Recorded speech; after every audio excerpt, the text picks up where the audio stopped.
मंत्री जी पहले मंत्री जी पहले अच्छा पहले मंत्री जी चलिए।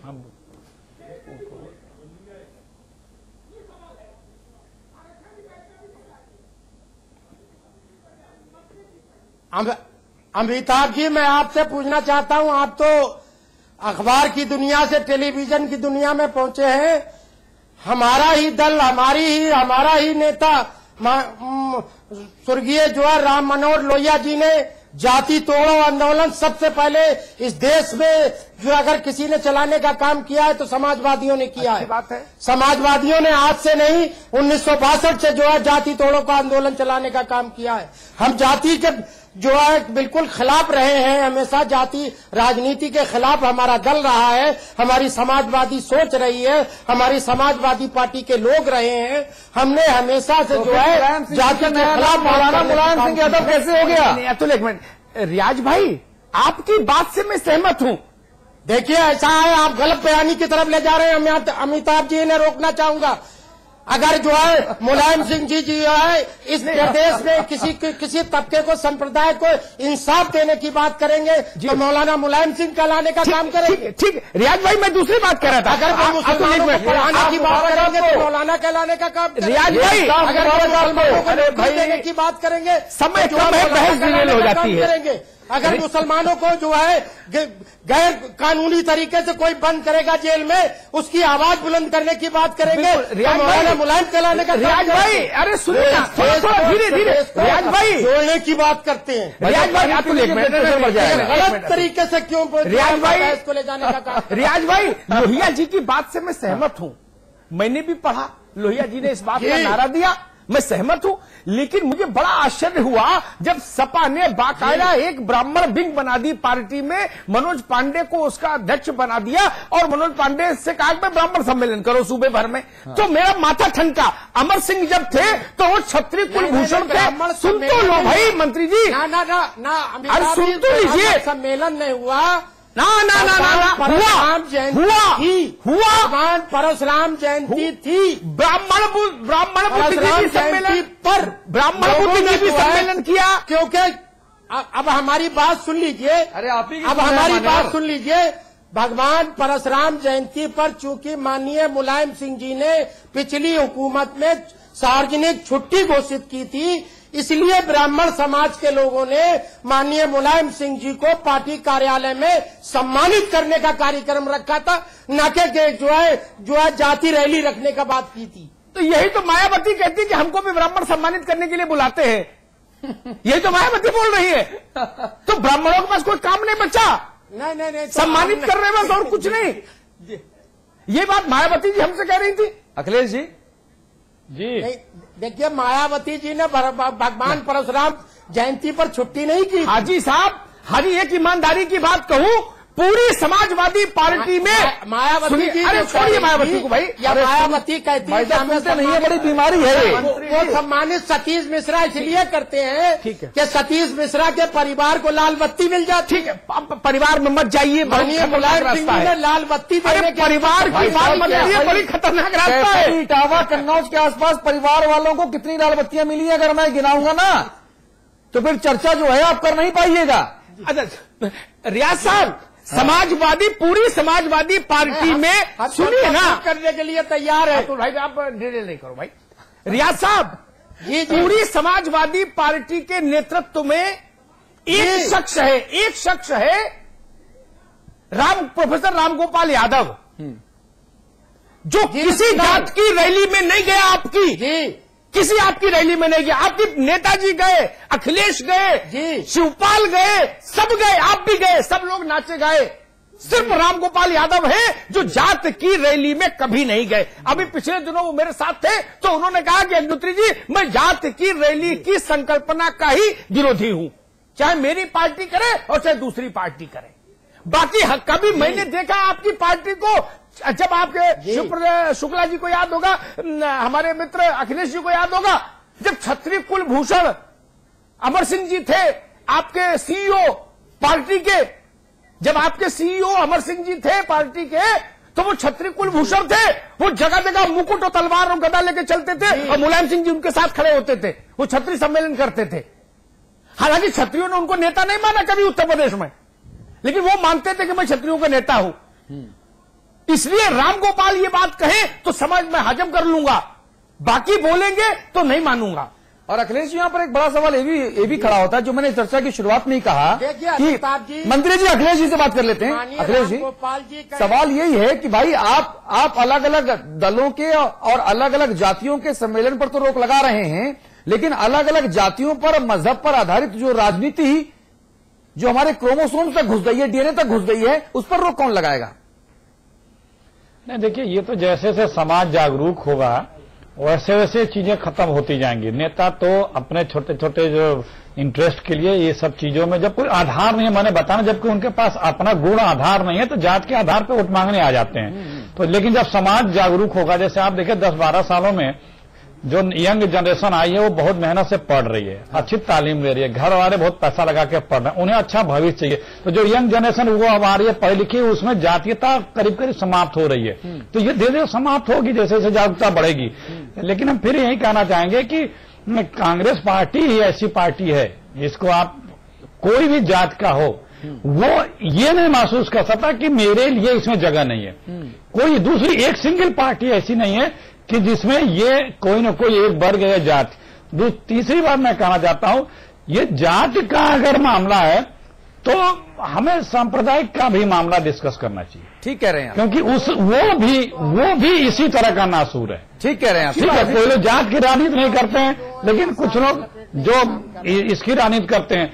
हमें सब बराबर हैं। हाँ। नेता वही होता है, ठीक, आप सत्ता में आ सकते हैं कुछ वोट लेकर के 20, 25, 30%, लेकिन सत्ता वही होती है। सत्ता किसी ने, मैं उसका जवाब दे रहा हूं, क्योंकि हमने किसी की रैली नहीं की, हमने सिर्फ गरीबों के लिए काम किया है। हमने किसी जात की आज तक कांग्रेस पार्टी ने कभी कोई रैली नहीं की है। नहीं, अगर रैली करने का शौक जिन्हें है, नहीं, वो गरीब कार्यकर्ता रैली करते हैं, कार्यकर्ता रैली करते हैं, जनता रैली करते हैं, परिवर्तन रैली करते हैं, ये सब करते हैं।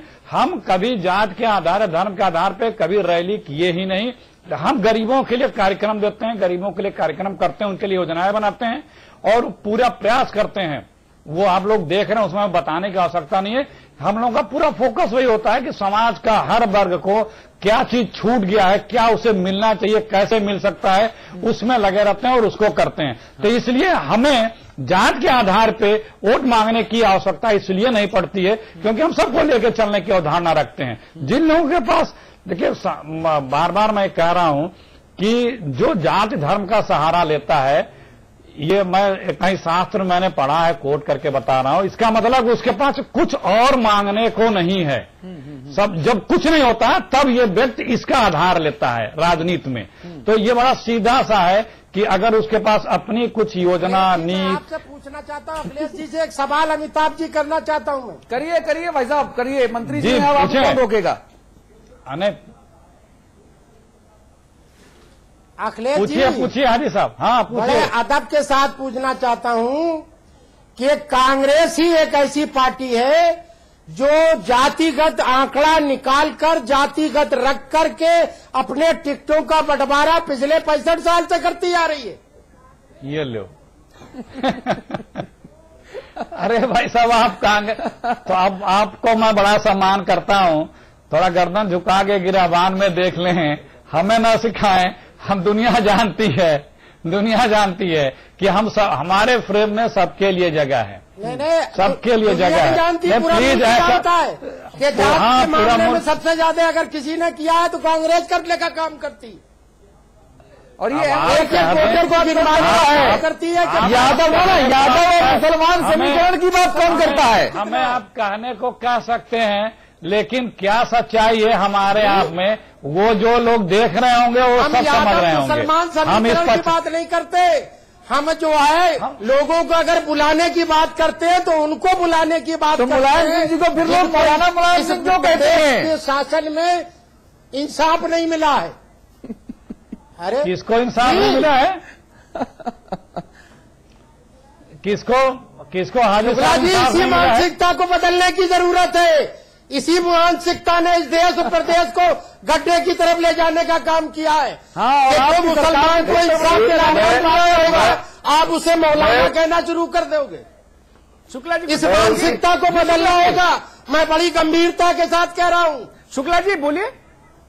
अरे उनकी गंभीरता को पहले लगाम उनकी गंभीरता को लगाम लगे तब तो हम बोले। सही स्थिति है हाजी साहब, सही स्थिति ये है कि इस देश में जो जाति के आधार पर जो सर्वे हो रहा है वह भी बंद किया जाना चाहिए। अभी रैली है, लेकिन निश्चित रूप से माननीय उच्च न्यायालय से इस बात की भी ये किया जाएगा कि कोई PIL करेगा कि इस देश में जो जाति के आधार पर सर्वे शुरू किया गया है वो अभी इस देश में बंटवारा की स्थिति खड़ा करेगा और पूरा का पूरा समाज बढ़ जाएगा। जब वो बंद हो जाएगा तो अपने आप जाति के आधार पर रैली भी बंद हो जाएगी, पूरा का आरक्षण भी बंद हो, सब कुछ बंद हो जाएगा। मानसिकता जो है जब तक चेंज नहीं होगी।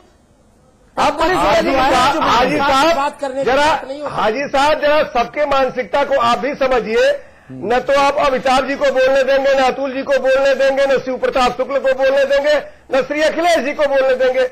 मेरा आग्रह यह है कि सुनिए और सुन करके थोड़ा गुनिए और अपने पार्टी के नेता को भी कहिए कि जो डॉक्टर लोहिया की बात करते हैं वह दीनदयाल जी के समय के थे, सब लोग एक साथ चुनाव लड़े थे। आज डॉक्टर राम मनोहर लोहिया की आत्मा स्वर्ग में अगर होगी तो वह कहीं कहीं चित्कार कर रही होगी मुलायम सिंह जी के फैसले को लेकर के और समाजवादी पार्टी के फैसले को लेकर के। जिस प्रकार से उन्होंने जाति के पूर्णता विरोध में वो किया था, समाजवादी पार्टी में नहीं रह गया है। MOI को लेकर के चलने का काम कर रहे हैं, उसको खत्म कीजिए, तब इस बहस में कहिए कि हम बहुत अच्छे हैं। कल इलाहाबाद में यूपीएससी भवन के सामने हजारों छात्र सड़क पर उतरे और वो सिर्फ इसलिए कि जो यूपीएससी के जो चेयरमैन बनाए गए उनके ऊपर आरोप लगा कि वो अपने सजातीय यादवों को ज्यादा से ज्यादा अकोमोडेट करने के लिए नियम कायदों में अपने हिसाब से हेरफेर कर रहे हैं। ये आरोप लगाए, हजारों छात्र थे। अतुल जी मेरा एक आरोप और है कि उस चेयरमैन की एलिजिबल ही नहीं है उस पद पर रहने के लिए। उनकी वह योग्यता नहीं है, उसके बावजूद भी समाजवादी पार्टी ने वो बना दिया है, एलिजिबिलिटी नहीं है। आप तो जानते हैं उनको, वो रिवॉल्वर जेब में रख के चलते हैं। आप तो जानते हैं उनको। और यूपीएससी चेयरपर्सन है वो उत्तर प्रदेश लोक सेवा आयोग के चेयरमैन है। अखिलेश नहीं, वो हाई कोर्ट ने पुलिस भर्ती में जिस प्रकार का वर्जन दिया था पुलिस भर्ती में जो समाजवादी पार्टी के समय में हुआ था, क्या वो भूल गए हाजी साहब? अगर उसको उठा करके देख लिए होते कि हाई कोर्ट ने बहुत साफ शब्दों में ये कहा कि किन जाति को ले आकर के पुलिस में भर्ती किया गया है, न्यायालय की आप अवहेलना कर रहे हैं। माननीय सर्वोच्च न्यायालय उच्च न्यायालय दे रहा हूँ। अरे मंत्री जी भाई साहब प्लीज। अतुल जी बताइए। अखिलेश जी मैं सिर्फ ये कहना चाहता हूं, रियाज भाई जो ये तकरीर कर रहे हैं, अब इनको तकरीर शब्द पे भी एतराज होगा कि साहब आप जो है आपने ये क्यों बोला कि मैं तकरीर कर रहा हूं? ये नहीं कर रहा हूं, मैं आप लोगों को बता रहा हूं। ये देखिए, आप लोगों की जानकारी बढ़ा रहा हूं। अरे भाई मैं आपके पास जाके कोचिंग ले लूंगा घर पे। आपकी जानकारी बढ़ा रहा हूं कि माननीय मैं आपको लूंगा भाई। पार्टी को जायज करार दिया, सही करार दिया। अरे भाई आप सर्वोच्च न्यायालय के फैसले के बाद आपको उंगली उठाने का अधिकार किसी ने नहीं दिया। अरे सारा अधिकार आपके पास, माननीय मुलायम सिंह जी के पास और तमाम जाति विशेष और धर्म विशेष के लोगों के पास यूपी में कम से कम निहित है। अतुल जी आप पूछें जो जी मैं सिर्फ ये पूछना चाह रहा हूं कि फाइनल कमेंट आपका क्या है इस पूरे मसाइल पर। मैं चाहूंगा कि आप कंक्लूड करें, क्योंकि आपकी जो पार्टी है कम से कम उत्तर प्रदेश में वो इस मामले को लेकर सबसे तटस्थ पार्टी होने का तमगा मैं आपको व्यक्तिगत अनुभव के आधार पर जरूर देता हूं कि आज कांग्रेस पार्टी ने वाकई आज तक दलित सम्मेलन, मुसलमान सम्मेलन, फलाना सम्मेलन, ढिकाना सम्मेलन वो मैंने नहीं सुना। इसलिए मैं चाहता हूं कि आप इस चर्चा को कंक्लूड करें पॉलिटिकली। देखिए मैं थोड़ा हाजी साहब की मदद करना चाहता हूं। जरूर कीजिए भाई यहाँ पे। हाँ वो चूंकि हम उनको याद दिलाना चाहते हैं, जो आपने एक वर्ड यूज किया मुल्ला मुलायम, ये मीडिया ने नाम दिया था। हाजी साहब को ये कहना चाहिए, लेकिन उनके तरफ से मैं दे रहा हूं, ये किसी और ये नाम मीडिया ने उनको दिया था। तो दूसरी बात जो अखिलेश जी कह रहा हूं, आप नहीं कह रहा हूं। नहीं तो दूसरी बात बताइए, ये बात आपकी बात पे मौलाना अखिलेश क्यों नहीं कहा गया? नहीं ठीक है, मीडिया सबको अलग अलग नामकरण करता रहता है, जैसे भाई जैसे दूसरी जैसे आपके कर्म होंगे वैसा आपका नामकरण होगा। ठीक है, वो हम उसकी बात नहीं जा रहे। हम दूसरा जो आपने सवाल किया, देखिए मैंने अतुल जी बार बार राजनीति करने वाले को कभी अपने आप को एक सीमित दायरे में नहीं बांधना चाहिए। जब भी जो